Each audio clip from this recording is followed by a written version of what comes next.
ஓம் சாந்தி.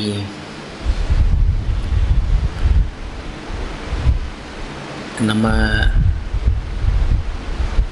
கடந்த 23ஆம் தேதியிலிருந்து ஸ்ரீலங்காவில் தேசத்தினுடைய மண்ணில்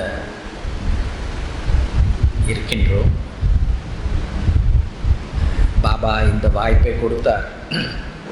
கிழக்கு மாகாணம், மத்திய மாகாணம் ப்ளஸ் அப்கண்ட்ரீஸ் இந்த மாதிரி இடங்கள்லையும் பல பேர்களை நம்ம பிராமணர்களை நம்ம சந்தித்தோம். ஸோ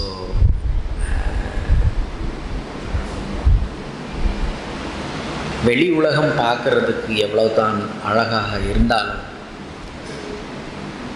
பிராமண ஆத்மாக்களை நம்ம சந்திக்கும் பொழுது, ஏன்னா இது அழகத்திற்கான அன்பு. எவ்வளவோ கோடான கோடி மக்கள் இருக்கிறாங்க. அவர்களுக்கு மத்தியிலே உலகத்தினுடைய கவர்ச்சியாகப்பட்டது எவ்வளவுதான் இருந்தாலும் அந்த கவர்ச்சியிலிருந்து விடுபட வைத்து நாடகப்படி நாம் அனைவரும் பாபாவை புரிந்துள்ளோம். பாபாவினுடைய வழிகாட்டல்களை நடைமுறைப்படுத்தி கொண்டிருக்கிறோம், முயற்சி செய்து கொண்டிருக்கிறோம். அப்பேற்பட்ட ஆத்மாக்களை பார்க்கும் பொழுது ஆனந்தத்தின் எல்லையை கூற முடியாது. இது நான் எந்தெந்த நகரங்களில், ஈவன் அது சின்ன மையமாக இருந்தாலும் சரி, பெரிய மையமாக இருந்தாலும் சரி, அந்த ஆத்மாக்களை பார்க்கும்போது ஒரு அலாதி ஒரு ஆனந்தம், ஒரு சந்தோஷம். பாபா சொல்கிறாங்களா, குஷி ஜெய்சே குராக் நை, குஷி என்னும் டானிக் மாதிரி வேறு எதுவுமே இல்லை. ஸோ சேவைகள் எவ்வளவு தான், சில சமயம் காலையில் 5 மணிக்கு மையத்தை விட்டு புறப்பட்டு லாஸ்ட்டில் 4வது மையமாக நம்ம 10 மணிக்கு 10:30 மணிக்கு போய் சேர்ந்தாலும் கூட அந்த களைப்பு அப்படிங்கிறது ஒன்றுமே நம்மளுக்கு தெரியவில்லை. ஸோ அந்த அளவுக்கு சேவைகள் நம்ம செய்யும் பொழுது பாபா அதுக்கான வேணுங்கிற எனர்ஜி, இன்றைக்கி பாபா சொல்கிறார் இல்லைங்களா, முரளியில் சொன்னார் இல்லைங்களா, புத்துணர்ச்சி நான் உங்களுக்கு ஊட்டுகின்றேன். அந்த புத்துணர்ச்சி என்பது பாபா நம்மளுக்கு அது கொடுத்துட்டே இருந்தார். உண்மையில் நான் இங்கே ஸ்ரீலங்காவில் வந்த பிறகு ஒரு சொர்க்கத்தினுடைய ஒரு அம்சம் அப்படிங்கிறது தான் இங்கே எனக்கு ஃபீலிங் ஆச்சு. வரலாற்றுகளை நாம் கேட்கும் பொழுது இந்த மிகப்பெரிய யுத்தமோ அல்லது இந்த பணவீக்கமோ ஏற்படாமல் இருந்தால், மிக சின்ன நாடாக இருந்தாலும் ஒரு வெல்தியஸ்ட் நாடாகத்தான் இந்த இலங்கை மாகாணம் நாடு என்பது இருக்கும் அப்படின்னு சொல்லிட்டு விவேகத்தினுடைய ஆதாரத்தினால புரிஞ்சு கொள்ள முடியுது. அதே மாதிரி இங்கே இருக்கக்கூடிய ஆத்மாக்கள், அவங்க ஞானிகளாகட்டும் அஞ்ஞானிகளாகட்டும், அஞ்ஞானிகளோடு நம்ம பேசக்கூடிய வாய்ப்பு சில சமயம் ஏற்பட்டது.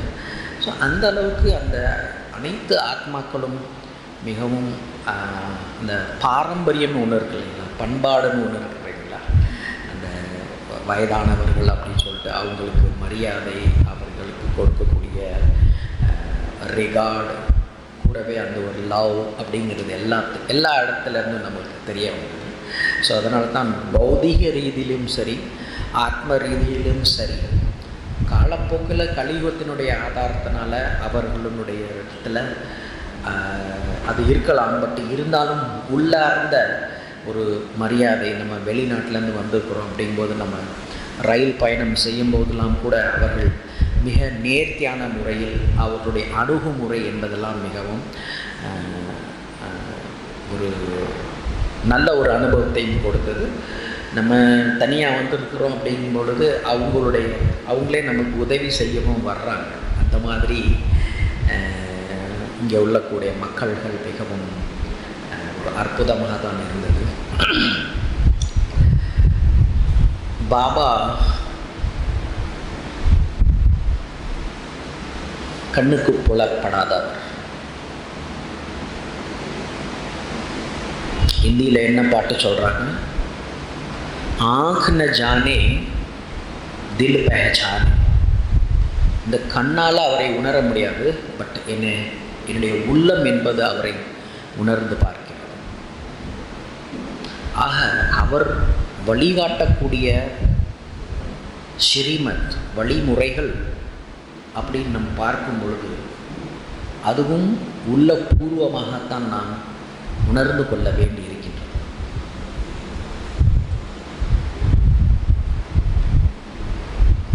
அந்த அன்பை நாம் உணர வேண்டும் என்றால் அதற்கு முழுமையான ஆதாரம் ஞானம். ஞானத்தை நாம் மனதினால் எந்த அளவிற்கு ஆத்ம ரூபத்தில் ஆத்ம உணர்வில் இருந்து செவிமடுத்து நாம் கேட்டு பொழுது தான் அவர் எந்த அளவுக்கு என்னை அன்பு செலுத்துகிறார், எனக்கு என்ன மாதிரியான வழிகாட்டல்களை கொடுக்கின்றார் என்பது நம்மளால் புரிந்து கொள்ள முடியும். அவருக்கு உடல் இல்லாத காரணத்தினால ஒரு கருவியை ஆதாரமாக எடுத்துத்தான் காரியம் செய்கின்றார். கருவி நம் முன்னால் உட்கார்ந்து ஞானம் சொல்லும் பொழுது இந்த கண் மூலியமாக நான் கருவியைத்தான் பார்க்கின்றேன்.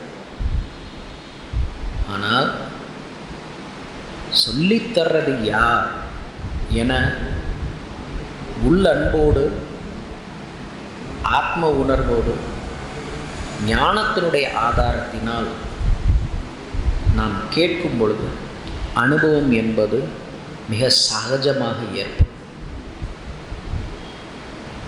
இதுதான் பக்தி மார்க்கத்துக்கும் ஞான மார்க்கத்துக்கும் உள்ள வித்தியாசம்.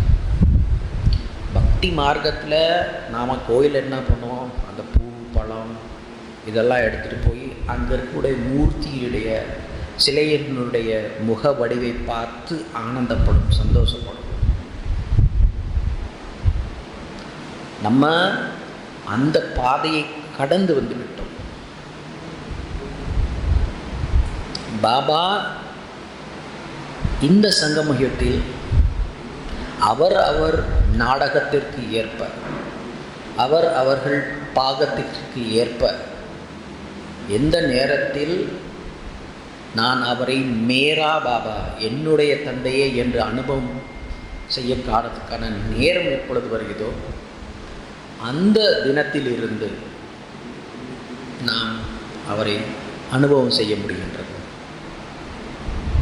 அதுவும் ஞானத்தினுடைய ஆதாரத்தினால். ஆக இன்றைய முரளிப்படி நாம் சற்று அந்த ஞானத்தை நாம் கொஞ்சம் கவனத்தோடு யோசித்து பார்த்தால்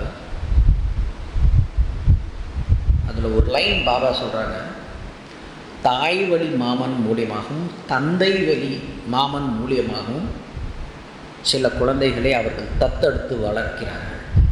தனக்கு குழந்தை பிறக்கல அப்படின்னா சித்தி வீட்லேயோ இல்லை பெரியம்மா வீட்லேயோ தங்கச்சி வீட்லேயோ அன்னார் வீட்லேயோ அவங்க தத்தெடுத்து குழந்தைய வளர்ப்பாங்க. ஆனால் இங்கே பாபா நம்மை அவரே வந்து டைரக்டாக தத்தெடுத்திருக்கிறார். பாபா அங்கு உதாரணம் சொல்றதற்கான அர்த்தம் என்னவென்றால்,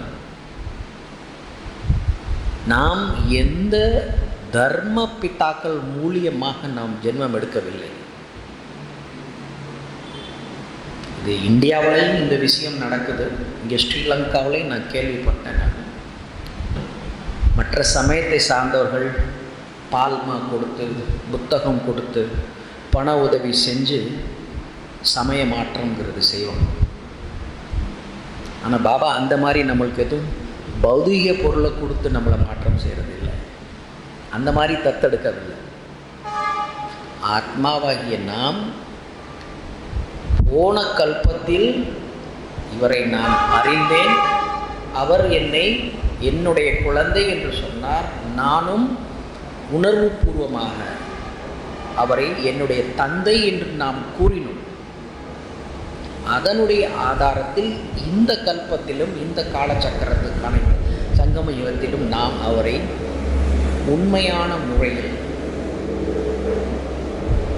அவர் நம்மளை தத்தெடுத்தார்.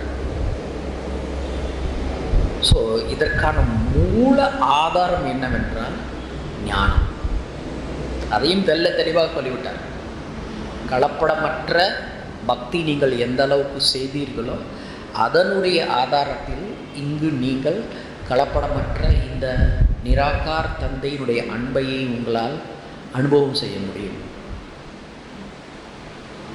ஸோ பாபா நம்மளுக்கு அந்த அன்பை கொடுத்து, நான் உங்களை தத்தெடுத்துக்கிறேன் என்கிற அன்பை கொடுத்து நம்மளை இந்த ஆன்மீக பாதையில் முன்னேற்றுகிறார். அந்த மாதிரி முன்னேற்றும் போது இன்றைய முரளி பிரகாரம் பாபா 2 சம்பவங்களை நம்மளுக்கு எடுத்து வைத்து இந்த ஆன்மீக வாழ்க்கை பாதையில் நாம் எப்படி முன்னேற வேண்டும் என்று தெளிவுபடுத்தியுள்ளார்.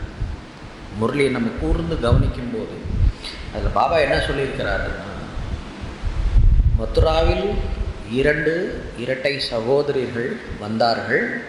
வந்து ஸ்ரீகிருஷ்ணருக்காக நாங்கள் இங்கேயே வாழ்ந்து அவருக்காக சேவை பணி செய்து இங்கே நாங்கள் உயிர் நீர்ப்போம் என்று கூறி அவர்கள் வாழ்ந்து கொண்டிருந்தார்கள். அப்பேற்பட்டவர்களை நாம் பாபா பக்கத்தில் வாருங்கள் என்று விடுப்பு கொடுத்தும் கூட, அழைப்பு கொடுத்தும் கூட அவர்கள் வர முடியவில்லை. ஏனென்றால் பாகத்தின்படி, நாடகப்படி அவர்களுடைய கதாபாத்திரமாகப்பட்டது பக்திமார்கள் தான் இருக்கிறது. அப்போ இதோடைய யதார்த்தமான அர்த்தம், உண்மையான அர்த்தம் என்னவாக இருக்கிறது? நாம இப்போ இங்கே வந்திருக்கிறோம் என்றால்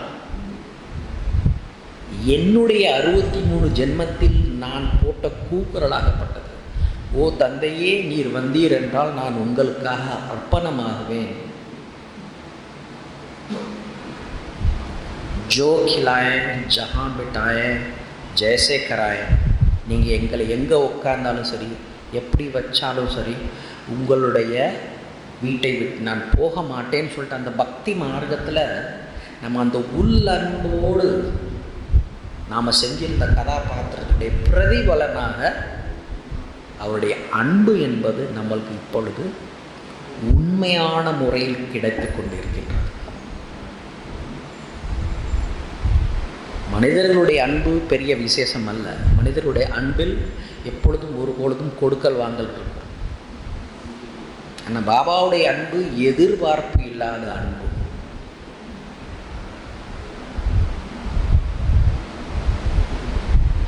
ஸோ இந்த வாழ்க்கை பாதையில் முன்னேற்றுவதற்காக பாபா மேலும் நம்மளை உந்துதல் கொடுக்கின்றார், புஷ் பண்ணுகிறார். அப்போ 2வது சம்பவத்தை என்ன சொல்றாரு? மேற்கில் உள்ள குஜராத்தில் ஸ்ரீநாத் என்னும் கோயில் சமையல் சமைக்கும் பொழுது அவர்கள் வாய்களினால் பேச மாட்டார்கள். அமைதியான முறையில் இருந்து உள்ளத்தை அவரிடம் இணைத்து போஜனம் என்பது தயார் செய்வார்கள். அப்போ நம்முடைய பாக்கியத்தை இன்னும் அதிகப்படுத்துவதற்காக நாம் அமிர்த வேலையும் செய்கிறோம், ஈவினிங் யோகாவும் பண்ணுறோம். அப்படி இருந்தும் மேலும் நமக்கு என்ன அறிவுரை கூறுகிறார் என்றால், கர்மம் செய்து கொண்டு இருந்தும் கூட ஹத்து கார்டே தில் யாருடே, காரியங்கள் செய்து கொண்டு இருந்தாலும் கூட என்னுடைய உள்ளமாகப்பட்டது அவருடன் கொக்கி போட்டு இருக்க வேண்டும்.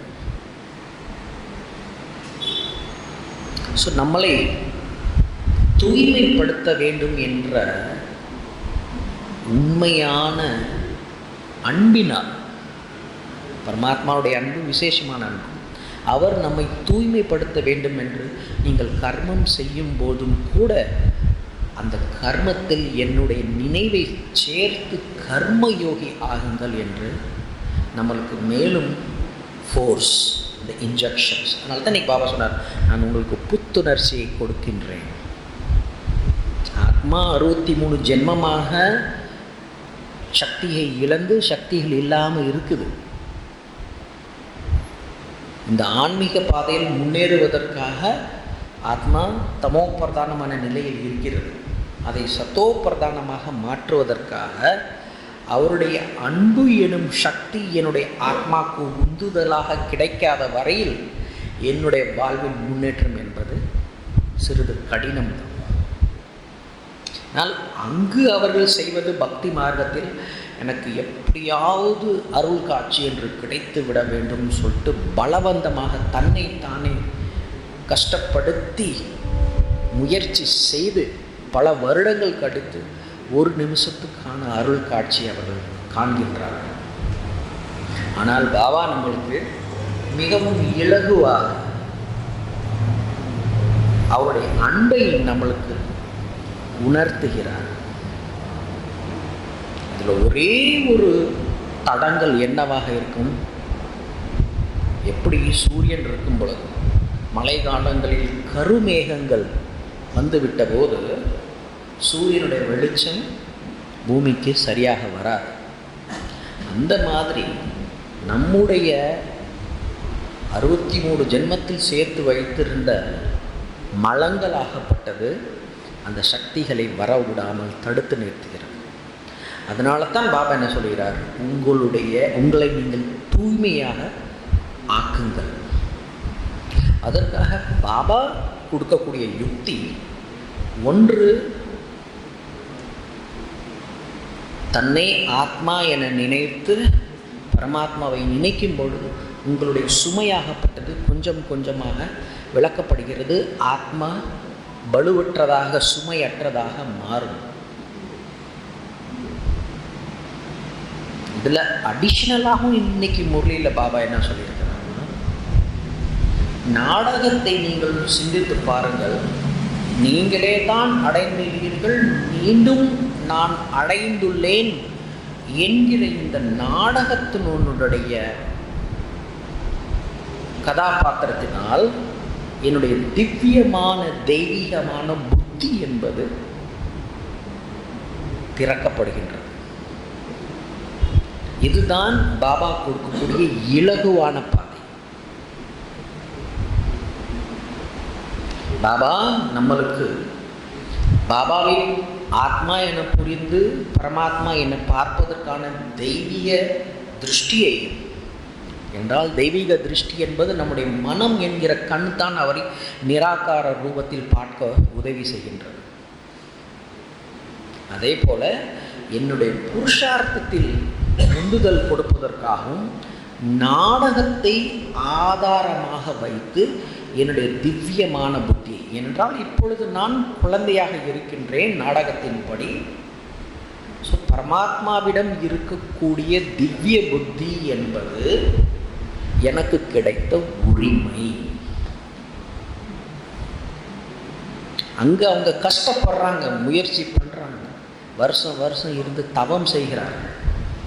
ஆனால் எனக்கு மிக இலகுவாக நாடகப்படி நீங்கள் இப்பொழுது பரமாத்மாவை பார்க்கிறீர்கள், அதனால் உங்களுடைய புத்தியாகப்பட்டது திவ்யமான புத்தி.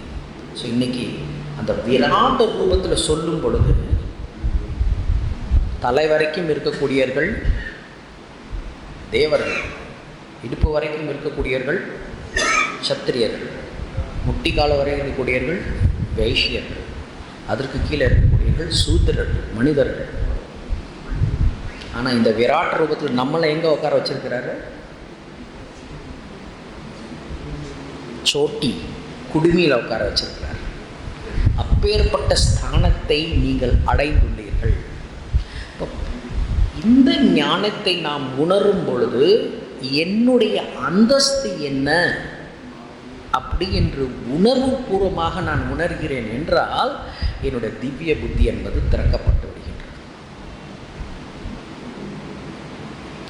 பாபா நம்மளுக்கு கொடுக்கக்கூடிய பிராப்தி என்னவென்றால் திவ்ய திருஷ்டி, திவ்ய புத்தி.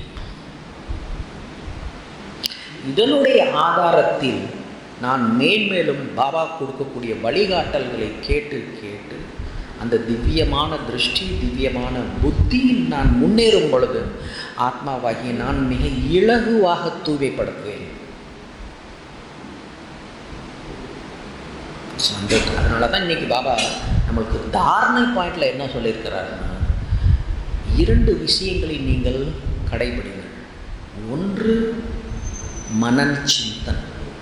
பாபா நம்மளுக்கு என்னென்ன சொல்கிறாரு, என்ன அர்த்தத்தில் சொல்கிறாருன்னு சொல்லிட்டு திவ்ய புத்தியின் ஆதாரத்தில் நாம் நம்மளை பரிசோதனை செய்து பார்க்கும்போதும் சுய சோதனை செய்து பார்க்கும் பொழுதும் கூடவே விசார் சாகர் மந்தன். உதாரணமாக ஓ லெவல் ஏ லெவல் படிக்கக்கூடியவங்க டீச்சர் ஆசிரியர் என்ன படிப்பை சொல்லி கொடுக்குறாரோ அந்த படிப்பை கேட்டுட்டு மார்க் எடுத்துகிட்டு போயிடுவாங்க. But if I go to higher studies, மேன்மையான படிப்புக்கு நான் போக வேணும், பிஎஸ்சி, எம்எஸ்சி, பிஹெச்டி, இந்த உயர்ந்த அந்தஸ்தை நாம் அடைய வேண்டும் என்றால் அதற்காக நான் ஒரு சில ரிசர்ச் பண்ணி ஆகணும், தீசிஸ் என்பது சப்மிட் பண்ணி ஆகணும்.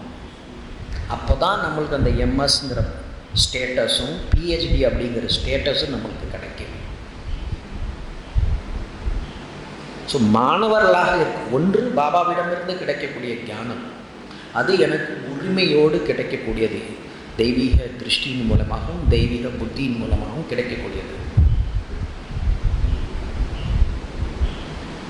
அப்போ பாபா நம்மளுக்கு உந்துதல் கொடுக்கின்றார். மாணவர்களாகி நீங்களும் இந்த ஞானத்தை கடையும் பொழுது, சர்னிங் பண்ணும் பொழுது, ரிவிஷன் பண்ணும் பொழுதும், நம்ம சின்ன பிராயத்தில் இருக்கும் பொழுது என்ன பண்ணுவோம், 2 × 2 = 4, 2 × 3 = 6, 2 × 4 = 8 ரிவைஸ் பண்ணுறோம். தட் இஸ் கால்டு, அதை தான் சொல்லப்படுகிறது மனன சிந்தன். மனதினால் அந்த ஞானத்தை நான் ரிவைஸ் பண்ணுறது, ரிஃப்ளெக்ஷன் பண்ணுறது. ஆனால் உயர்ந்த அந்தஸ்தை அடைய வேண்டும் என்றால் ஞானத்தை கடைந்து அதனுடைய ஆழமான அர்த்தங்களை, கடல் ஓரத்தில் இருக்கும்போது சிப்பிகளும் செத்து போன மீன்களும் தான் கிடைக்கும். ஆனால் முத்து குளிக்க ஆழத்தில் போகும் பொழுது பவளம், முத்து போன்ற விசேஷமான ரத்தனங்கள் கிடைக்கும். ஆக இந்த விசார் சாகர் மந்தன் மனன சிந்தனை என்றை நம்மளுக்கு கொடுத்து பாபா நம்மளுக்கு உந்துதல் கொடுக்கின்றார். ரொம்ப அழகாக பாபா சொன்னார், அரச மாளிகையில் இருக்கக்கூடிய பணிப்பெண்களும் இருப்பார்கள். அரசர்கள் என்ன சாப்பாடு சாப்பிடுவார்களோ அந்த சாப்பாடையும் அவர்கள் சாப்பிடுவார்கள். ஆனால் அரசர்களுடைய வீட்டில் எவ்வளவு அலங்காரம் செய்திருக்கிறதோ அந்த அலங்காரம் ராஜ மாளிகைக்குள் இருந்தாலும் அவங்களுடைய வீடு என்பது அலங்கரிக்கப்பட்டு இருக்காது. நான் பணிப்பெண்ணாக தான் இருக்கிறேன் அப்படிங்கிற உணர்வு இருக்காது, ஏன்னா அது சுகமான ஒரு உலகம். ஆனால் என்னுடைய அந்தஸ்து, அரசர் ராணிகளுக்கு சிங்காரமும் செய்வார்கள், அலங்காரமும் செய்வார்கள். தன்னை பணிப்பெண்ணாகத்தான் அவங்க இருப்பார்கள். அப்போது நான் இந்த அளவு சங்கமயத்தில் எனக்கு கிடைத்திருக்கக்கூடிய வாய்ப்பை நான் உபயோகம் செய்து உயர்ந்த பதவியை நான் ஏன் அடைய முடியாது?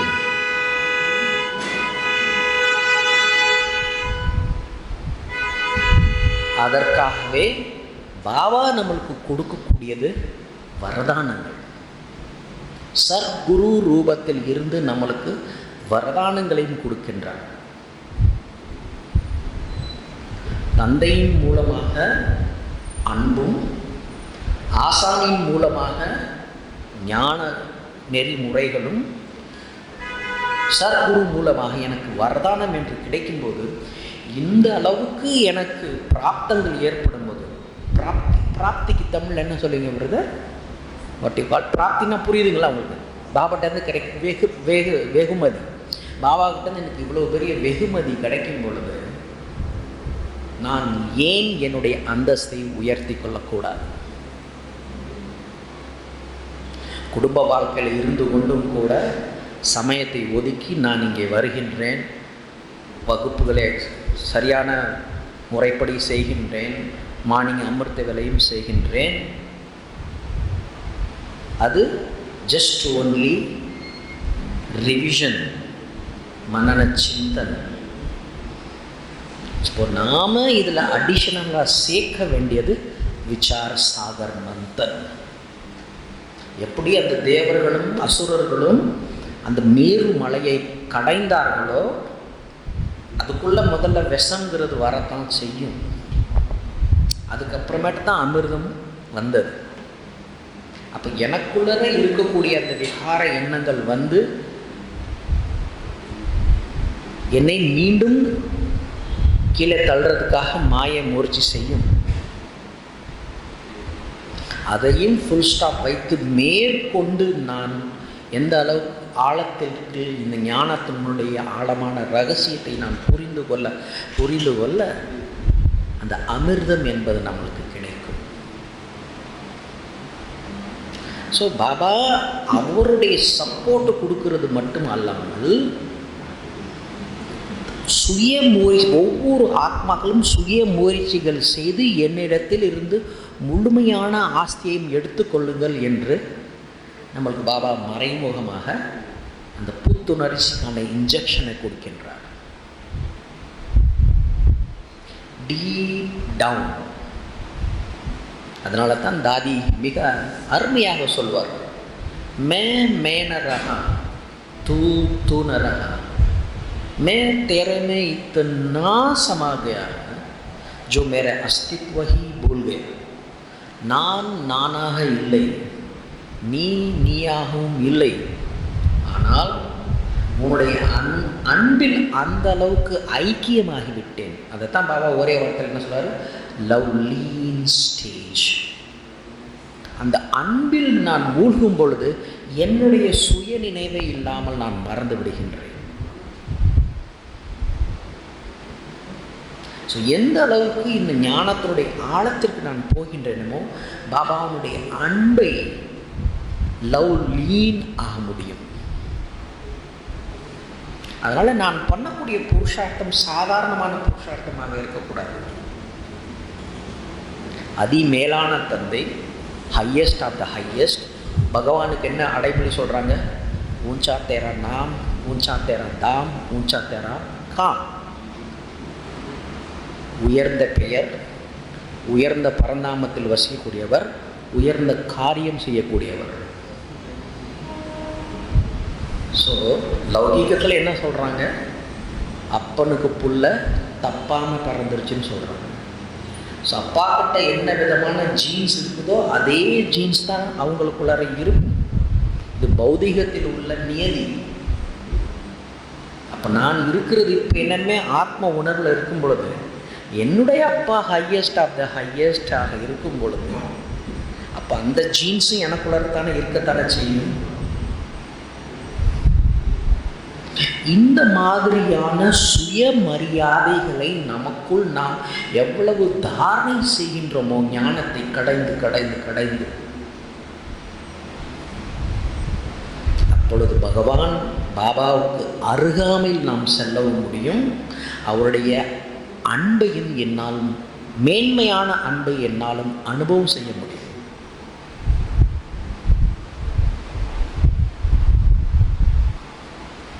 அதற்கு தடையாக இருக்கக்கூடியது நம்முடைய பழைய சன்ஸ்காரம். சின்ன ஒரு உதாரணத்தை சொல்கிறேன். ஞானத்தில் வர்றதுக்கு முன்னாடி சாப்பாடு சாப்பிடும் பொழுது ஊறுகாய் தொட்டு சாப்பிட்றது ரொம்ப பிரியம். ஸோ பல வருடங்களாக ஊறுகாய் சாப்பிட்றோம். வயசு ஆக ஆக இந்த ரதமாகப்பட்டது ஏதாவது தொந்தரவு பண்ணும் இல்லைங்களா. இப்போ நெஞ்சு எரிச்சல், வயிற்று எரிச்சல் அப்படிங்கிறது உண்டாச்சு. இப்போ டாக்டர் என்ன சொன்னாங்க, உங்களுக்கு பழைய மாதிரி உங்களுடைய டைஜஷன் சிஸ்டமெல்லாம் வேலை செய்யலை, அதனால் எண்ணெயையும் மசாலா பொருட்களையும் உரப்பையும் கொஞ்சம் குறைச்சிக்கணும். இப்போ பிரதானமானது ஊறுகாய் தான். வலி இருந்த காரணத்தினால 4 மாதம் 5 மாதம் எரிச்சல் இருந்த காரணத்தினால 4 மாதம் 5 மாதம் வரைக்கும் சாப்பிடாமல் இருந்தோம். அப்போ ஓரளவு அந்த மருந்து மாத்திரைகள்லாம் சாப்பிட்டு ஓரளவு அந்த எரிச்சல் அப்படிங்கிறது குறைஞ்சது. ஆனால் அடுத்தவங்க உட்காந்து சாப்பிடும் பொழுது இந்த கண்ணாகப்பட்டது இந்த லௌகீக திருஷ்டியின் மூலமாக அதை பார்க்கும் பொழுது ஆட்டோமேட்டிக்காக வாயில ஊறுது.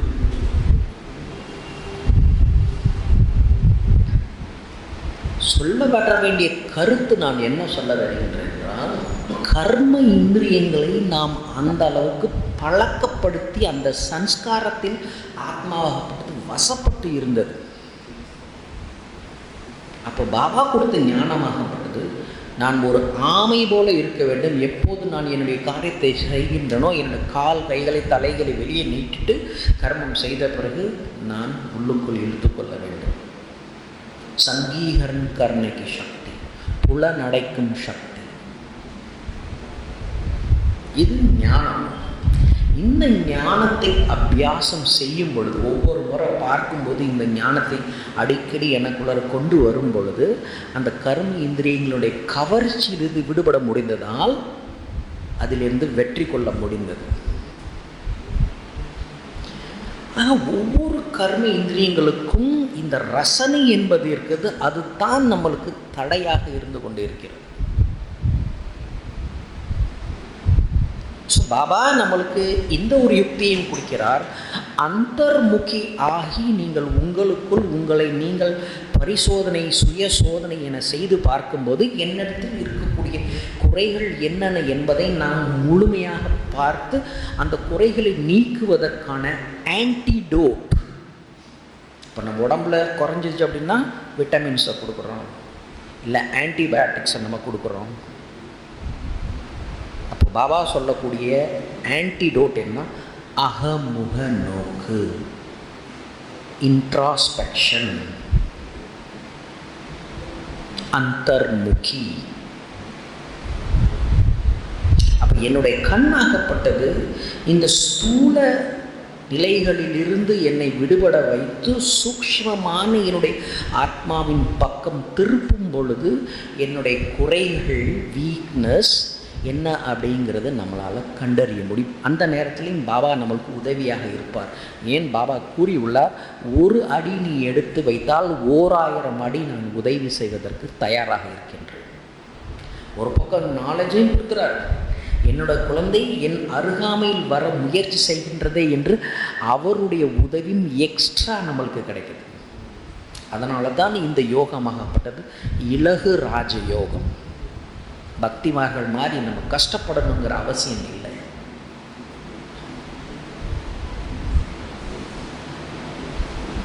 ஸோ புருஷார்த்தத்தினுடைய ஆதாரத்தினால் மனன சிந்தன், விசார் சாகர் மந்தன் என செய்து தாரணையான அந்தர்முகி என்கிற பண்பை, குணத்தை எனக்குள் பயன்படுத்தி ஊறுகாயினால் ஏற்படுகின்ற அந்த கர்ம இந்திரிய கவர்ச்சிகளிலிருந்து விடுபட்டு நான் பார்க்கும் பொழுது,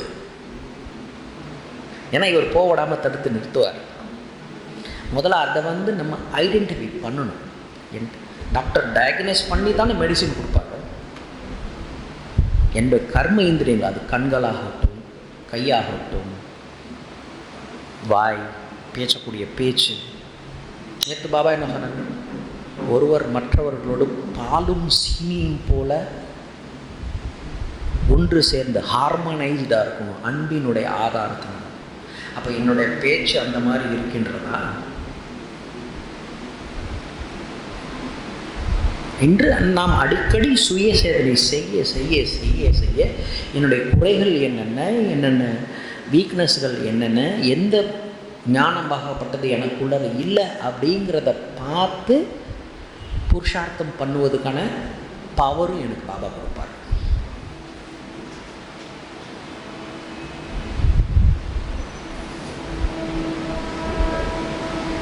பாபா இந்த சங்கமிகத்தில் வந்து இருப்பதே நம்மை சதோபாரமான நிலையில் உருவாக்குவதற்காக.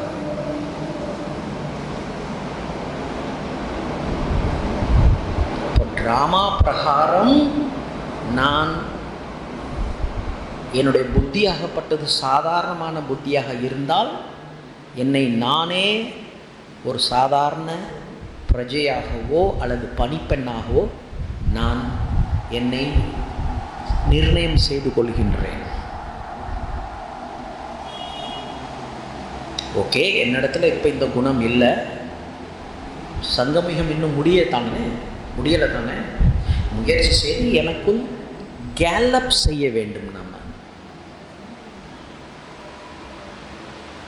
இதுவே போதும் அப்படின்னு நினைச்சா எனக்கு அந்த பதவியே போதும். ஆக சுய மாற்றம் என்பது நம்மளுக்கு அவசியமாக இருக்கின்றது. வரோம் போகிறோம் அப்படிங்கிற மாதிரி இல்லாமல்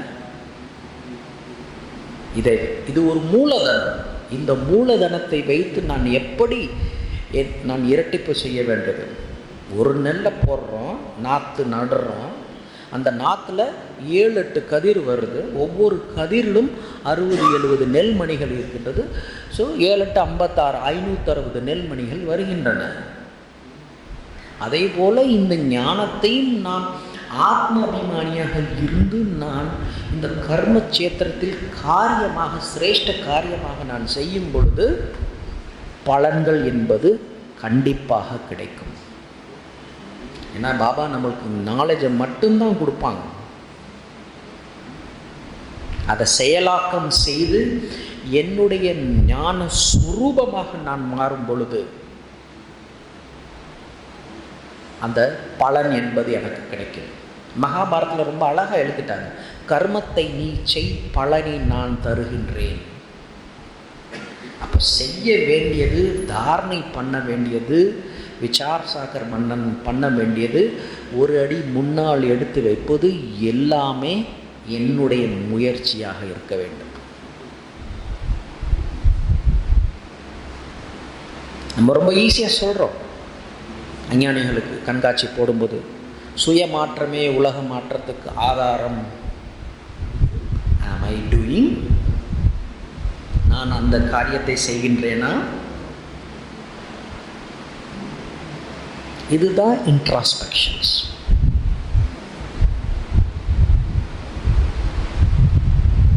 ஃபைனல் அன்னைக்கு பாபா முரளியில் சொல்லும்போது லட்சியம் வையுங்கள். பாபா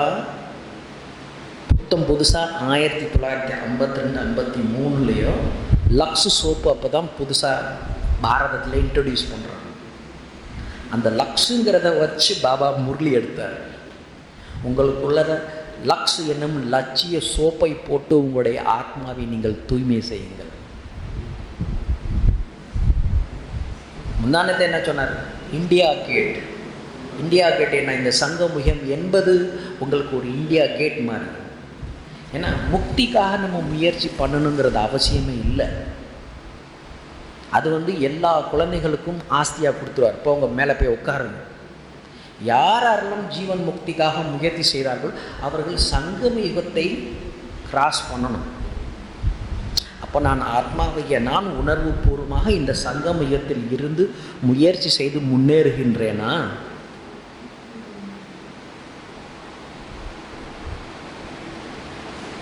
ஸோ எப்படி தமிழில் சொல்கிறாங்களோ முயற்சியே திருவினையாக்கும், அந்த அளவுக்கு இந்த ஆன்மீக பூர்வமான முயற்சியை நாம் செய்யும் பொழுது நம்முடைய ஆத்ம முன்னேற்றம் என்பது ஆகும். ஸோ ஒரு லெவல் போன பிறகு நாங்களும் அந்த லெவலை இன்க்ரீஸ் பண்ணுறதுக்காக நான் என்ன பண்ணணும்னு சொல்லிட்டு எனக்கு நானே அட்டென்ஷன் என்பது வைக்கிறேன். பாபா நிறைய யுக்திகளையும் கொடுத்துருக்கிறார். அந்த யுக்திகளை நான் கையாளும் பொழுது அது எனக்கு வெகுமதியாக கிடைக்கும். ஸோ இப்பொழுது வரைக்கும் நான் ஆத்மா என நினைத்து பரமாத்மாவை நம்ம நிலை செய்து கொண்டு இருக்கின்றோம். What is the next level? அதற்காகவும் பாபா அவ்யக்த முரளியில் நிறைய வழிகாட்டல்களை காமிச்சுள்ளார். 1969 தாதி கையில் முழு சக்திகளையும் குணங்களையும் பொறுப்புகளையும் கொடுத்துட்டு மேலே பறந்து போயிட்டாங்க. முழுமையான அவ்யக்த ஃபரிஸ்தாவாகிவிட்டார். அந்த அவ்யக்த ஃபரிஸ்தா நிலையில் இருந்து கிட்டத்தட்ட 54 வருடங்கள் 55 வருடங்கள் வரைக்கும் நம்மளுக்கு ஞாலேஜ் கொடுத்துட்டு இருந்தார். அதற்கு பிறகு காலப்போக்கில் டிராமா பிரகாரம் மாறுதல் என்பது ஆகிவிட்டது. இப்போ பாபா என்ன சொல்கிறார், 55-56 வருஷமாக நான் அவ்வக்த வதனத்திலேருந்து கீழே இறங்கி வந்து உங்களுக்கு நாலேஜை நான் கொடுத்து இவ்வளோ வழிகாட்டலுக்கு நான் கொடுத்துருக்குறேன். இப்போ நீங்கள் ட்ராமா பிரகாரம் என்னால் திருப்பி வர முடியல, நீங்கள் ஏன் அவ்வக்த நிலைக்கு வரக்கூடாது?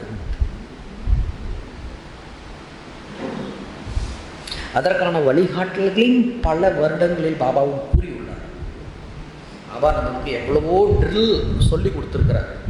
அதில் ஒரு ட்ரில், முக்கியமான ட்ரில் என்ன சொல்லியிருக்காரு அப்படின்னா, உங்களை நீங்கள் ஆத்மா என நினையுங்கள், இந்த சரீரத்திலிருந்து விடுபட்டு, அங்கே விடுபடும் போது இந்த ஊருகா நினைப்பு இருக்கக்கூடாது, விடுபட்டு நிராகார ரூபத்தில் பரம்தாமத்திற்கு சென்று பரம்தாமத்தில் பாபாவின் அருகாமையில் இருக்கின்றேன், அவரிடமிருந்து சக்திகளையும் குணங்களையும் பெற்று சம்பூர்ணம் ஆத்மாவாக இருக்கின்றேன்.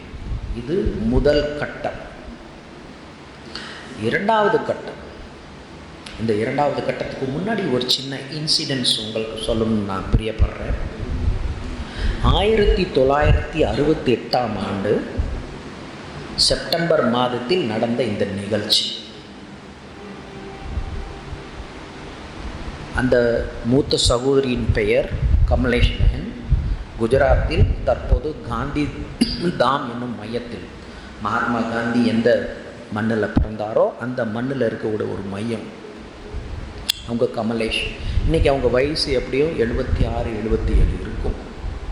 68 அவங்களோட வயசு என்னவாக இருக்கும், மேபி அரௌண்ட் 15-16, 15-16 வயசில் இருந்தாங்க. கன்னியா தான். அவங்களும் ஒரு மலைவாழ் பிரதேசமான தேராதூன் அப்படிங்கிற இடத்துல வசித்தவர்கள். அங்கே ஸ்கூல்கள் கிடையாது, அதனால் பள்ளிக்கூடமும் அவங்க போனதும் கிடையாது.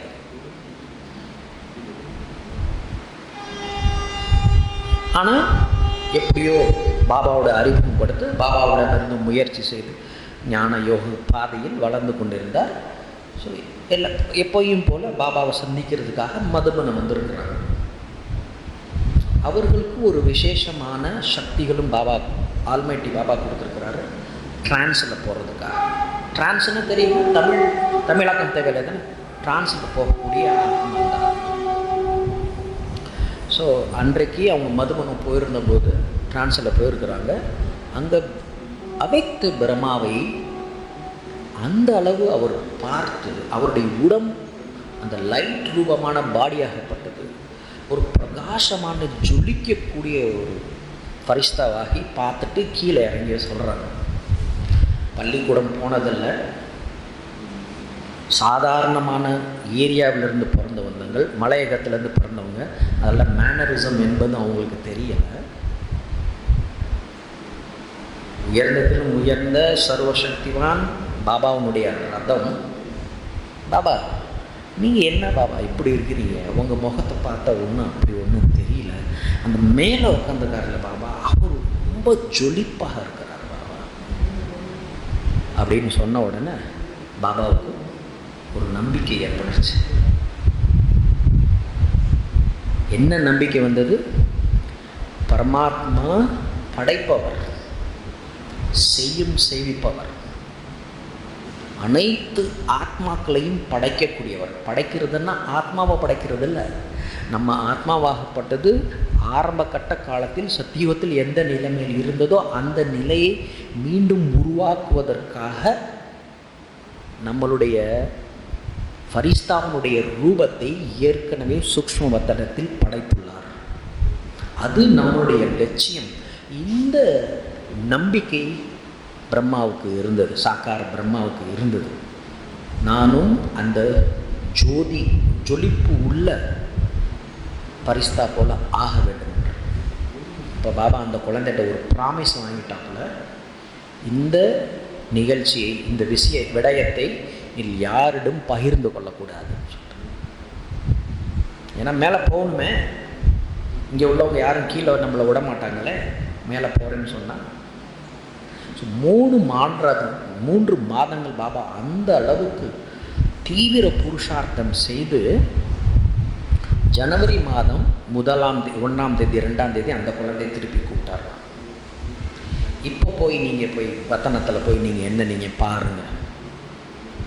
அப்போ பார்த்துட்டு வந்து பதில் சொல்கிறாங்க, பாபா 14ஆம் நாள் நிலவு எந்த அளவுக்கு முழுமை அடைந்து பிரகாசமாக இருக்குதோ, 13ஆம் நாள் நிலவாகப்பட்டது முழுமை அடைஞ்சிருக்கும், ஆனால் பிரகாசத்தில் கொஞ்சம் கம்மியாக இருக்கும்.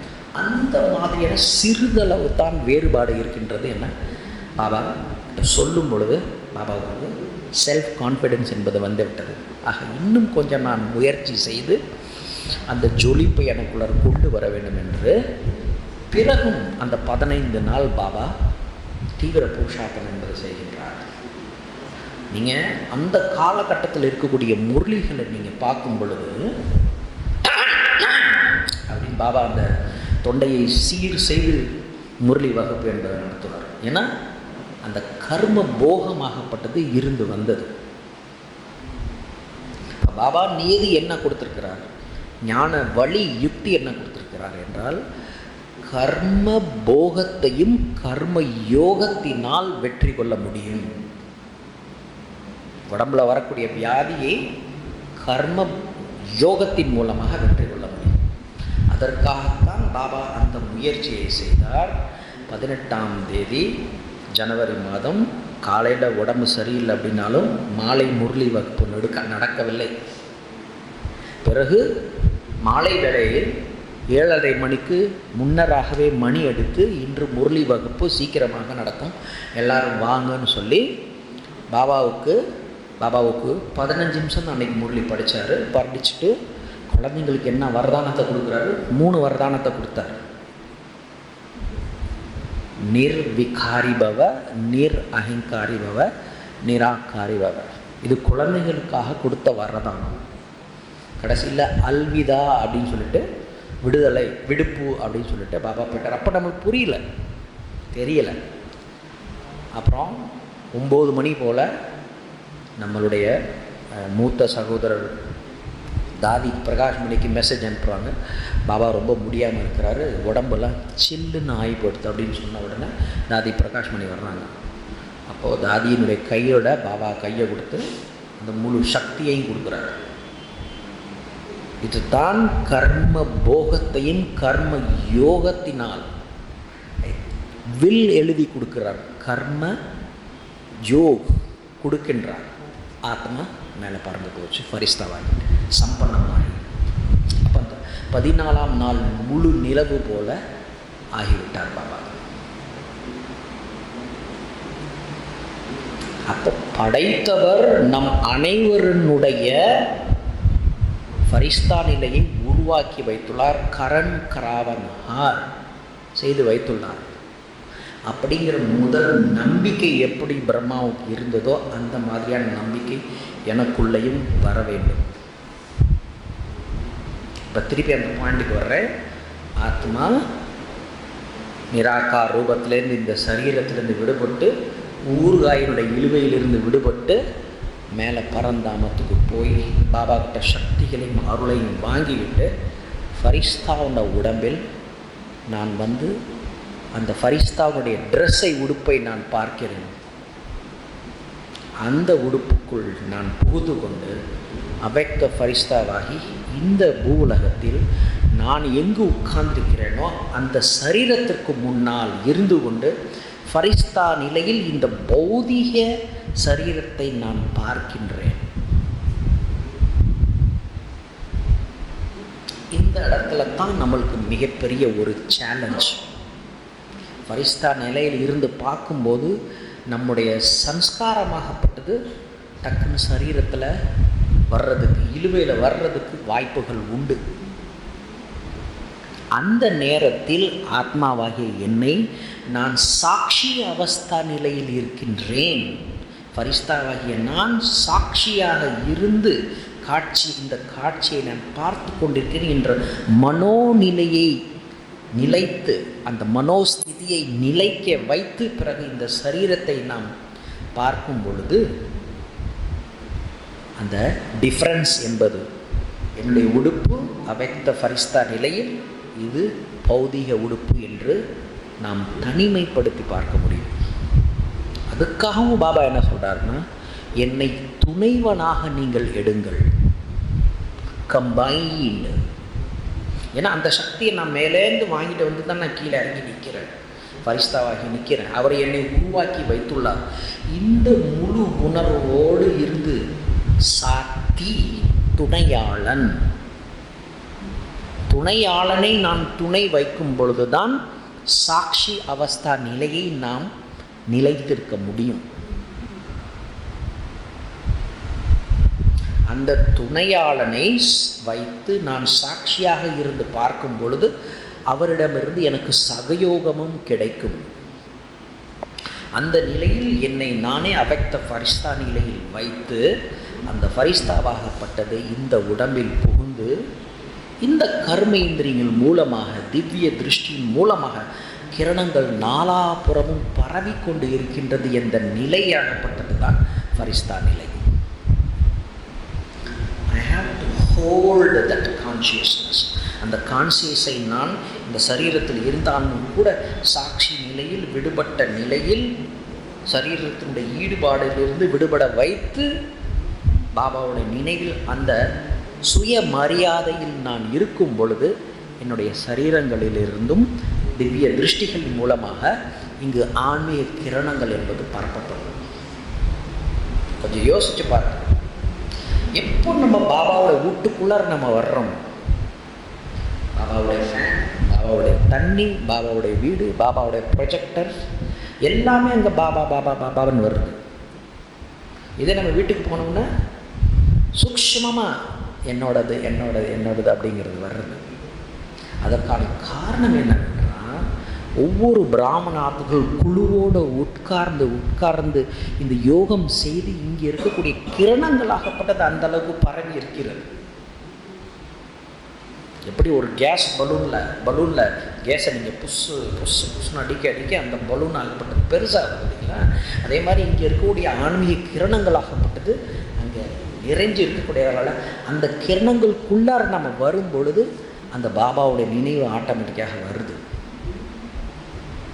அப்போ இந்த மாதிரி இந்த பௌதீக சரீரத்தில் இருந்து நான் ஃபரிஸ்தாவாகி சாட்சியான நிலையில் வைத்து துணைபாலன் சாத்தியினுடைய சகயோகத்தில் என்னிடமிருந்து கிரணங்கள் என பரவும் பொழுது நான் வீட்டில் இருந்து இந்த பயிற்சியை செய்யும் பொழுதும் அந்த வீட்டில் கிரணங்கள் என்பது நிரப்பப்படுகின்றன.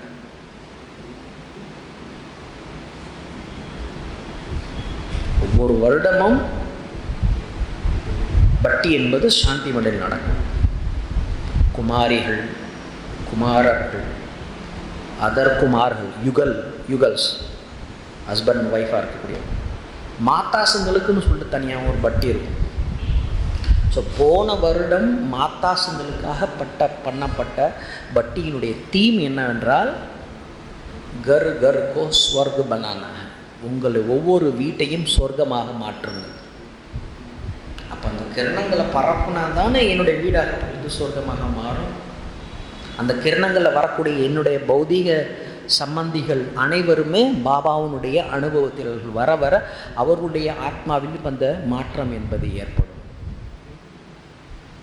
ஆக பாபா ஒரு லெவலில் இருக்க வைக்காம he is upgrading to the next level also. அடுத்த கட்ட நிலைக்கு நாம் எடுத்து செல்ல வைக்கிறார். அவர் மேலே போயிட்டார், முக்தி தாம திறந்துட்டு ஸ்ரீகிருஷ்ணர் ஆயிட்டார் அப்படின்னா நம்மளால் அனுபவம் பண்ணுவது என்பது மிக கடினமாக இருக்கும். ஏன்னா அம்மாவுக்கு வந்து இறக்கம் ரொம்ப ஜாஸ்தி. அம்மா ஸ்கூலில் பிக்னிக் கூட்டிகிட்டு போகிறாங்கன்னா அப்பா கிட்ட போய் கேட்குறது கொஞ்சம் கஷ்டமாக இருக்கும். அம்மா கிட்ட சொன்னால் அவங்க பேசி வாங்கி கொடுத்து பாப்பா அப்படி அனுப்பிச்சி விட்ருவாங்க. எது வரைக்கும் வத்தனத்தில் நம்ம பாபா உட்கார்ந்துருக்கிறாரோ நம்மள்கிட்ட எந்த குறைகள் இருந்தாலும் கூட அவருடைய சப்போர்ட் என்பது நம்மளுக்கு கிடைக்கும். ஆனால் அவர் கண்டிப்பானவர். அவர்கிட்ட கனெக்ஷன் வைக்கணும்னா அந்த நிராகார ஸ்திதியில் இருந்தால் தான் அவர் கொடுப்பார். அவர் போகிறதுக்கு முன்னாடி என்னுடைய நிலையை நிராகார ஸ்திதியில் அடுத்த லெவலுக்கு நான் போகணும்னா இந்த 2வது கட்ட லெவலான அவ்வக்த ஃபரிஸ்தா நிலைக்கு நம்ம போனால் தான் நிராகார ஸ்திதிக்கு நம்ம போக முடியும். சமயம் மிக குறைவாக இருக்கிறது. சங்கமத்தினுடைய டிக் டிக் டிக் நொடியும் லட்சியத்தை நோக்கி கொண்டு இருக்கிறது. அதனால் எனக்குள் அந்த லட்சியத்தை நான் கொண்டு வர வேண்டியது அவசியமாக இருக்கின்றது. ட்ராமா இந்த மாதிரி நம்மளையும் ஒரு பக்கம் பாபா நம்மளை ஃபோர்ஸ் பண்ணுறார், இன்னொரு பக்கம் ட்ராமாவும் நம்மளை இழுக்குது. அதனால் மிக இலகுவாக ஆகும்.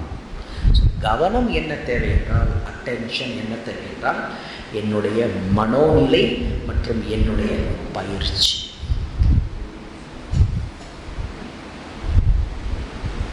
பாபா எல்லா யுக்திகளையும் முன்னாடியே கொடுத்துட்டார். என்ன நானும் அடுத்த லெவலுக்கு நான் கொண்டு போகிறதுக்காக எனக்குள்ள அந்த லட்சியம் என்பது வேண்டும். அதனால் ஏனோதானன்னு இல்லாமல் புருஷார்த்தம் பண்ணி ஹையஸ்ட் அந்தஸ்தை அடைவதற்கான வாய்ப்பை நம்மளுக்கு பாபா கொடுத்துருக்கிறார். அப்படிங்கிற அந்த அன்பை நான் முதல்ல அக்செப்ட் பண்ணும் பொழுது புருஷார்த்தம் பண்ணணுங்கிற வேகம் நம்மளுக்கு வரும். அதனால தான் பாபா என்ன சொல்லுவார், தன்னுடைய உதாரணத்தை சொல்லுவார். சில சமயத்தில் ராத்திரி நேரத்தில் ஸ்டீமர் வந்தாலும் கூட எல்லோரும் போய் பர்ச்சேஸ் பண்ண போவாங்க. அந்த நேரத்தில் தூக்கம் வராது. அதனால் ஆலஸ், அல்வேலாப்பன், ஈர்ஷா, துவேஷ், அலட்சியம், விளையாட்டுத்தனம், மற்றவர்கள் மேல் உள்ள வெறுப்பு அல்லது பொறாமை, இது சூக்ஷ்மமான தடைகள். இந்த அலட்சியம் மற்றும் விளையாட்டுத்தனத்தை விட்டுட்டு அட்டென்ஷனோட நம்ம முன்னேறி பாபாவுடைய ஆசைகளை பூர்த்தி பண்ணக்கூடிய, பாபா நம்மளை பார்த்தாலும் சந்தோஷப்படணும். அதனால தான் பாபா என்ன சொல்கிறார், நாளைக்கு போகும்போது தர்மராஜ் புரியில் போகும்போது சல்யூட் அடிச்சுட்டு மேலே போங்கன்னு சொல்கிறார் பாபா. தலையை குனிஞ்சு நிற்கும்போது எனக்கு கௌரவ குறைவு ஏற்படும் பாபா சொல்கிறார். ஸோ அவருடைய கௌரவத்தை காப்பாற்றுறதுக்காகவும் நான் அடுத்த கட்ட லெவலுக்கு முயற்சி செய்து பாபாவுடைய ஆசையை பூர்த்தி செய்யக்கூடிய உன்னதமான ஆத்மாவாக மாறணுங்கிற லட்சியத்தை நடக்கும்.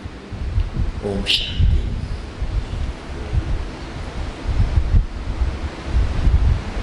ஏதாவது கேள்விகள் இருக்குதுங்களா உங்களுக்கு?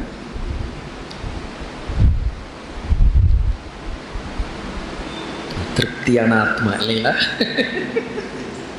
பாபா என்ன அந்த அளவுக்கு நம்மளை நிறைச்சிருக்கிறார். அதில் வந்து எந்த விதமான இதுவும் இல்லை. கொடுக்குறார் பாபா வந்து கொடுத்து சதா வல்லல் இல்லைங்களா, சதா கொடுத்துக்கிட்டே இருக்கிறார். அந்த கொடுக்கக்கூடியதை நம்ம வாங்கி அதை நம்ம செய்கிறது தான் நம்மளுடைய கடமை.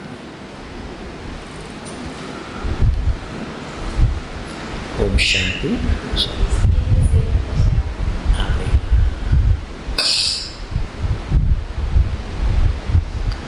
பாபா அன்பானவர் அப்படிங்கிறத வந்து ஒரு சின்ன ஒரு இன்சிடென்ட்ஸ் வச்சு நான் சொல்கிறேன்.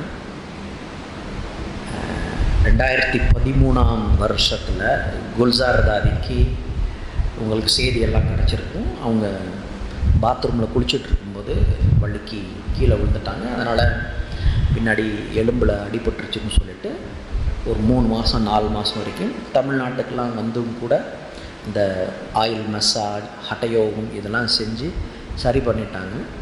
அப்போ ஆஷா தீதி சொன்னாங்க, தாதி நீங்கள் இங்கே ஓஆர்சியில் வந்துட்டு ஒரு 15-20 நாள் ரெஸ்ட் எடுத்துகிட்டு நீங்கள் மதுபனுக்கு போங்க அப்படின்னு சொன்னோடனே தாதி அங்கே வந்திருந்தாங்க.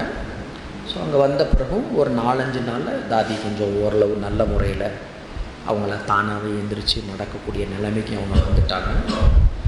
ஆஷா தீதி நினச்சாங்க, சரி தாதியை ஏதாவது கொஞ்சம் என்கேஜ்மெண்ட் பண்ணினா ரொம்ப நல்லாயிருக்கும் அப்படின்னு சொல்லிட்டு அந்த நேரத்தில் யாரெல்லாம் விஐபிஸ்லாம் இருந்தாங்களோ அவங்கள வந்து சரி நீங்கள் காலையில் வாங்க, ஈவினிங் வாங்க அப்படிங்கிற மாதிரி டைம் ஃபிக்ஸ் பண்ணி ஒரு 4-5 நாள் வரைக்கும் எல்லோரும் விஐபிஸ்லாம் வந்து சந்திச்சு போனாங்க. அதுக்கப்புறமும் மீதி 10 நாள் இருந்தது. இப்போ ஆஷா தீதி என்ன நினச்சாங்கன்னா, சரி பரவாயில்ல, நம்ம ஓஆர்சியில் இருக்கக்கூடிய பிரதர்ஸ் அண்ட் சிஸ்டர்ஸ் 10 பேர் உள்ள குரூப்பை வந்து நம்ம வந்து தாதியோட மீட் பண்ண வைப்போம். காலையில் ஒரு குரூப்பு, சாயந்தரம் ஒரு குரூப்பு. காலையில் 10 மணிக்கு, சாயந்தரத்துக்கு 5:30 மணிக்கு, இந்த மாதிரி 2 குரூப்புங்க வந்து மீட் பண்ணுங்க அப்படிங்கிற மாதிரி சொல்லி வச்சுருந்தாங்க. ஸோ நான் எந்த குரூப்பில் இருந்தேனோ அந்த குரூப்பினுடைய டேர்ன் வந்த பொழுது பொதுவாக எப்போயும் தாதி பார்த்திங்கன்னா பிரேக்ஃபாஸ்ட் லேட்டாக தான் சாப்பிடுவாங்க. அவங்க சாப்பிட்றதுக்கு எப்படியும் கிட்டத்தட்ட 9:45 10 ஆயிரும். ஸோ எங்களுக்கு 10 மணிக்கு கொடுத்த இதனுடைய ஆதாரத்தினால் நாங்கள் கரெக்டாக 10 மணிக்கு போய் அந்த மீட்டிங் ஹாலில் நாங்கள் உட்காந்துட்டோம். தாதி சாப்பிட்டு முடிச்சுட்டு வந்தாங்க. குறைஞ்சது ஒரு 20-25 நிமிஷம் வரைக்கும் எங்களோட சிட்சாட் அப்படிங்கிறது பண்ணாங்க. அந்த நேரத்தில் ஆஷா தீதியும், ஏன்னா ஒரு சில விஷயம் நம்ம பேசுகிறது அவங்களுக்கு புரியல அப்படின்னாலும் ஆஷா தீதி அதை வந்து தாதி புரியக்கூடிய அளவுக்கு கண்டென்ஸ் பண்ணி அவங்களுக்கு எடுத்து சொல்லிகிட்டு இருந்தாங்க.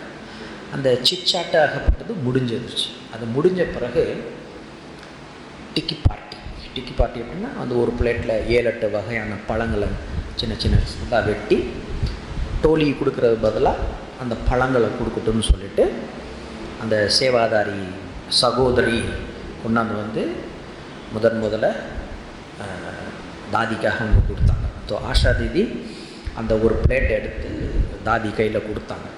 ஸோ ஒரு அரை மணி நேரம் முன்னாடி தானே தாதி சாப்பிட்டுட்டு வந்தாங்க பிரேக்ஃபாஸ்ட்டு. அந்த மூஞ்சியை சுழிச்சிக்கிட்டு எனக்கு வேணாம் அப்படின்னாங்க. இல்லை தாதி நீங்கள் சாப்பிட்டு தான் வாணுன்னு சொல்லிட்டு ஆஷா தீதி அவங்க கையில் வந்து அந்த ஒரு பிளேட் அவங்க கொடுத்துட்டாங்க. அப்புறம் எங்களுக்கும் கொடுத்தாங்க. அந்த மாதிரி உட்காந்துருக்கும் பொழுது பிளேட்டை டிஸ்ட்ரிபியூட் பண்ணிகிட்டு இருக்கும்போது திடீர்னு ஒரு ஃபோன் ஒன்று வருது. நான் ஆஷா தீதி ஜோனல் இன்சார்ஜாக இருக்கக்கூடியவங்க கிட்டத்தட்ட 400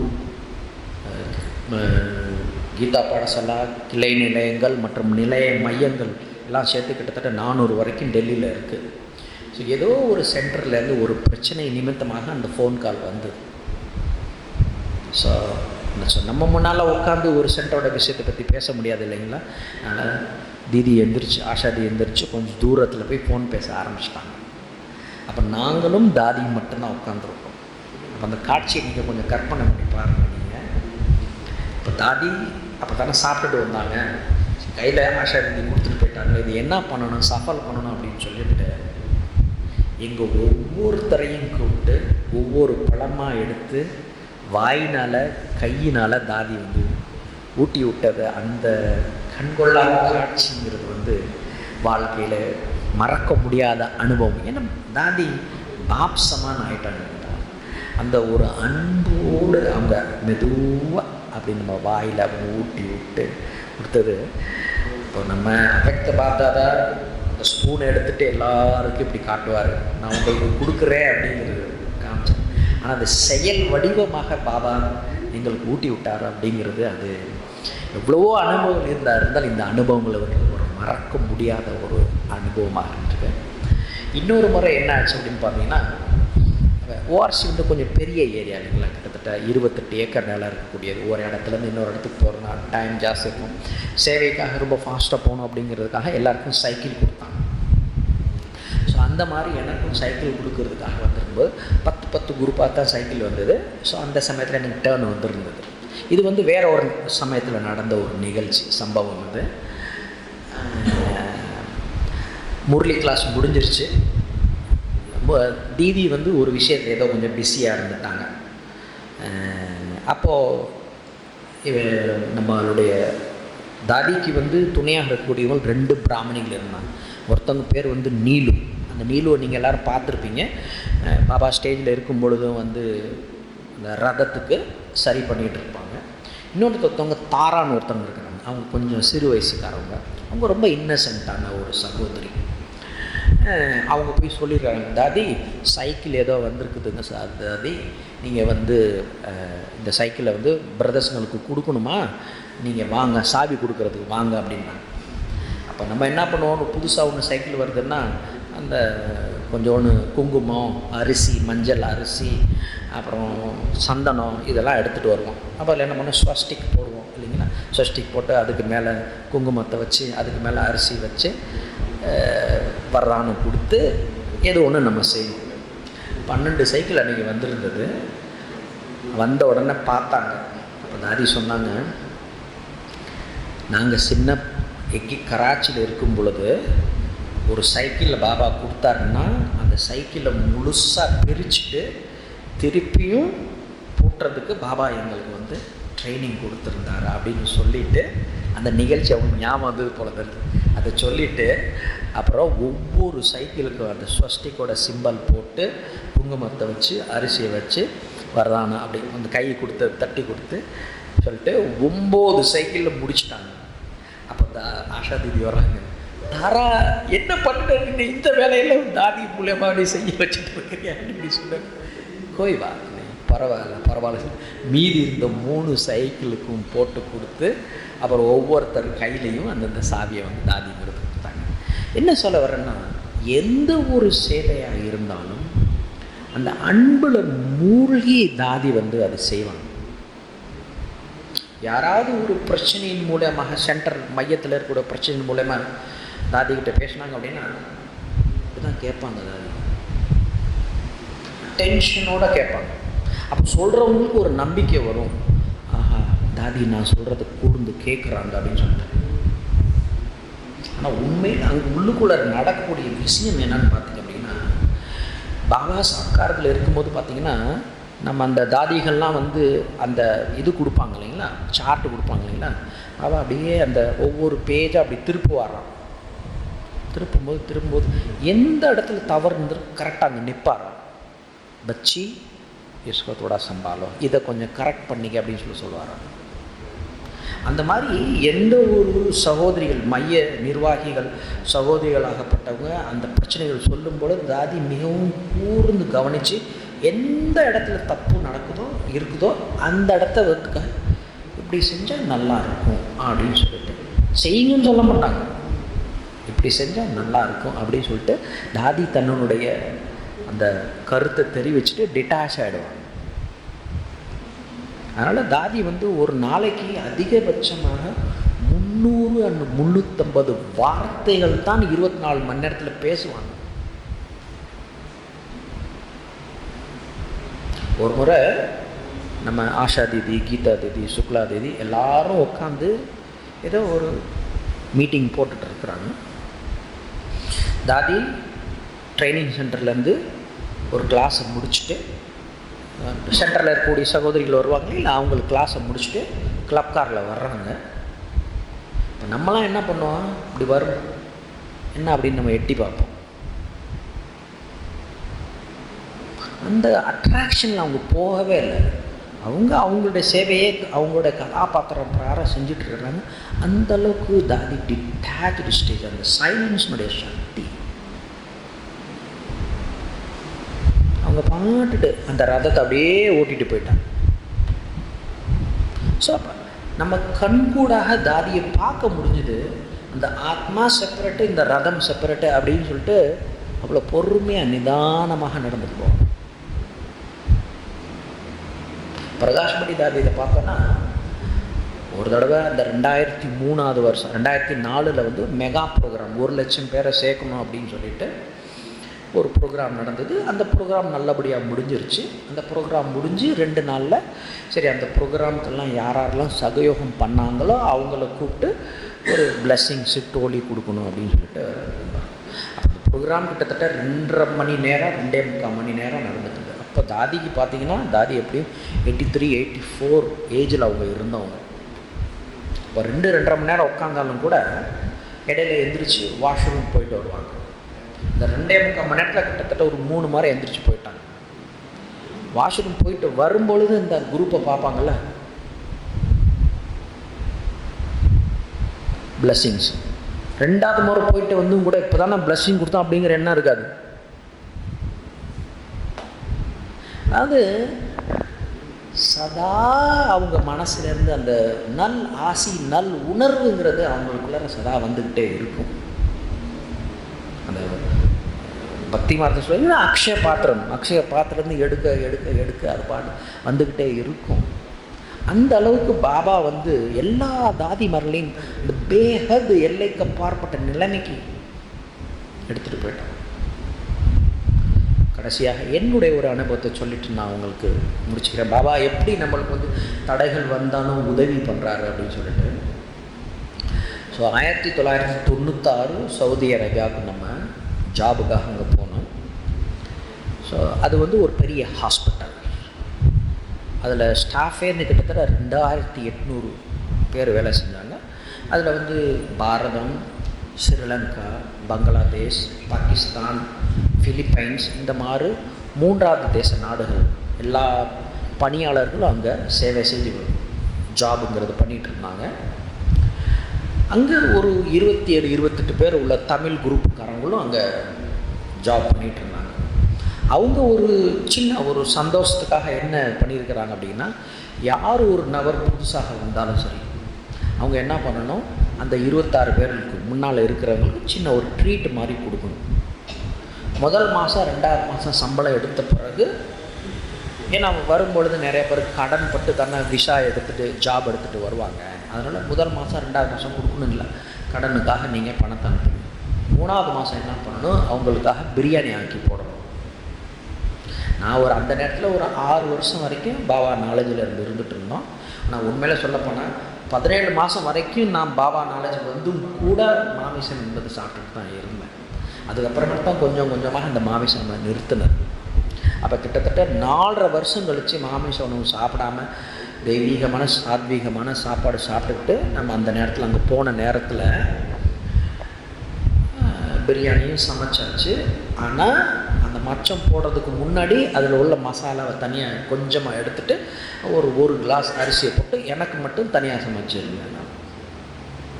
அப்போ அவங்க என்ன ஒரு சிஸ்டம் வச்சுருக்கிறாங்க அப்படின்னா, யார் அந்த 27 பேரில் ஒரு சீஃப் ஃபார்மசிஸ்ட் ஒருத்தர் இருக்கிறார், அவர் கையில் அந்த பேஜர்லாம் இருக்கும், அவங்க சீனியர் போஸ்ட் அப்படிங்கிறதுனால அவர் வந்து அந்த குழுவினுடைய தலைவர். அவர் எங்கே உட்கார்றாரோ ட்ரீட்டு கொடுக்குறவங்க பக்கத்தில் உட்காரணும். அப்போ நான் பக்கத்தில் உட்காந்துட்டு சாப்பிட்டுருக்குறேன். எல்லாருக்கும் சாப்பிட்டு இருக்கும் பொழுது, என்ன மௌனே, அவர் வந்து கொஞ்சம் கேரளா தமிழ் கொஞ்சம் வித்தியாசமாக பேசுவார், என்ன மௌனே உங்களுடைய சாப்பாடு கொஞ்சம் வித்தியாசமாக இருக்குது அப்படின்னா. அப்போ நான் சொன்னேன், இது பிரியாணி கிடையாது, இது வந்து குஸ்கா. அது என்ன குஸ்கா? இல்லை, குஸ்காவில் வந்து மச்சம் போட மாட்டாங்க. ஏன் இது நீங்கள் சாப்பிட மாட்டீங்களா? இல்லை, நான் சாப்பிட மாட்டேன்.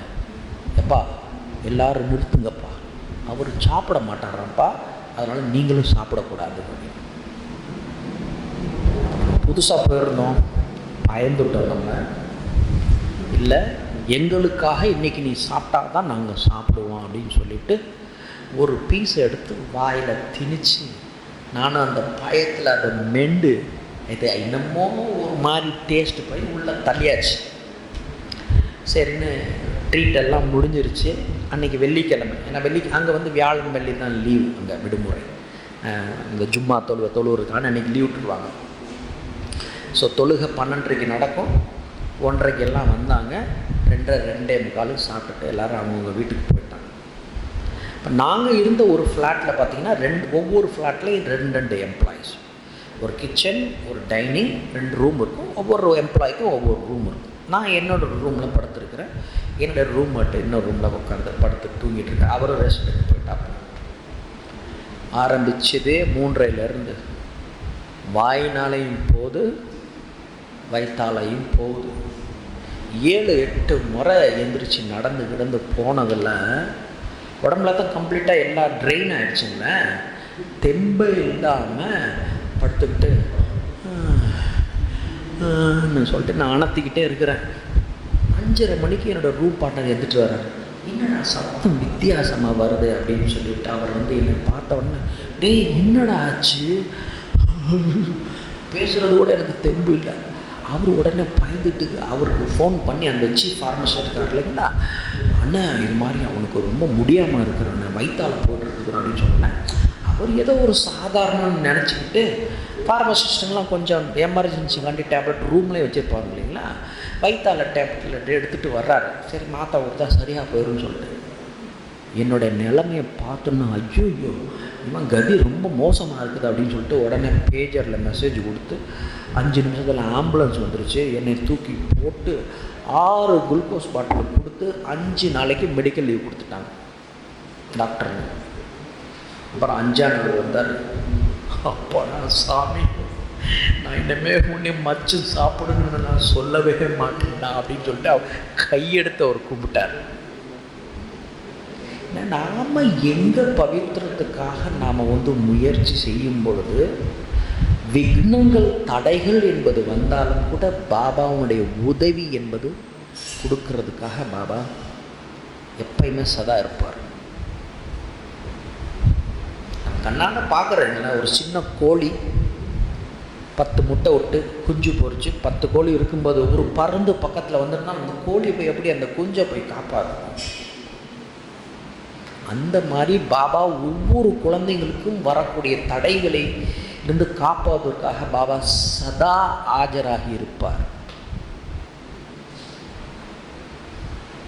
இந்த பிராமண வாழ்க்கையில் நமக்கு என்னென்ன விதமான அனுபவங்கள் ஏற்பட்டது அப்படிங்கிறத எழுதினாத ஒரு பெரிய புக்கே எழுதலாம். அந்த அளவுக்கு பாபாவுடைய கருணை, கிருபை, ஞானம் எல்லாத்தையும் தாத்தா இல்லைங்களா, வள்ளல் கொடுக்கறதுக்காக வந்திருக்கிறார். ஸோ வெறும் அந்த ஊறுகாயோட ரசனை இல்லாமல் இருந்தால் போதும், பாபா கிட்ட இருந்து முழு பவரையும் நம்ம நடத்த. பாபா சொல்கிறார், தேக சம்பந்த வியக்தி வைபவ் பதார்த்தங்கள், சொந்தக்காரவங்க, இவங்க இது எல்லாத்தையும் இந்த ஆத்மான்னு பார்த்து பரிபக்குவமாக ஆகும்போது தான் அந்த அசரீரி நிலைங்கிறத நம்ம அனுபவம் செய்ய முடியும். அதுக்கு நமக்கு அட்டென்ஷன் என்பது அவசியம். பாபா இன் ஆல் ரெஸ்பெக்ட் நம்மளை சுற்றி தான் எப்பயுமே இருக்கிறார், நம்மளை தான் பார்த்துக்கிட்டே இருக்கிறார். அவருடைய பார்வை என் மேலே இருந்துகிட்ருக்கு, நான் ஸ்டேஜில் இருக்கிறேன் அப்படிங்கிற அந்த ஒரு உணர்வு இருந்தாலே போதும். சாந்தி.